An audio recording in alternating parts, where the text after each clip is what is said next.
Well, Colorado has the lowest student vaccination rates in the country. Not something to be proud of. Now a state lawmaker has introduced a bill that would make it harder for families to opt out of the shots. Parents testified during a hearing at the Capitol. Sean Boyd, always a heated topic.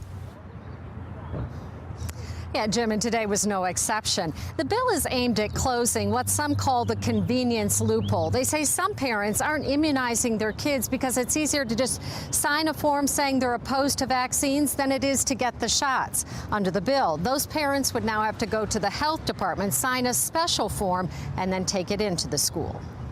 So many people showed up for the hearing, they spilled into the hallway and lines wrapped around the state capitol.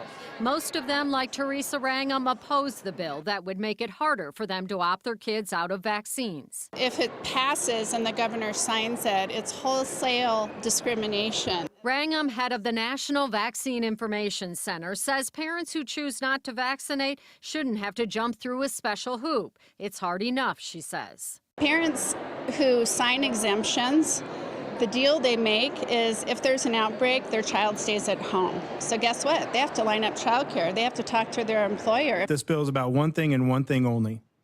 That's making sure that our students are safe. Representative Kyle Mullica, a nurse, introduced the bill after learning Colorado kindergartners have the lowest vaccination rate in the country. He says it shouldn't be easier to opt out than opt in. Lindsay Diamond agrees. She founded a nonprofit in Boulder called Community Immunity. The decision to vaccinate or not vaccinate a child affects an entire community. So we have to look at the collective good of a community, and that is to say that your single choice to vaccinate or not isn't just a personal decision, it affects the entire community. The bill also aligns Colorado's required immunizations with CDC recommendations. That means if the bill passes, kids would also have to get the HPV and meningitis vaccine as well as the flu shot in order to go to school. The state keeps a database of people who don't vaccinate in the event of an outbreak. If you fill out one of those exemption forms, you automatically go into that database unless you specifically opt out. This bill does have a good shot at passing. Live at the Capitol, Sean Boyd covering Colorado First.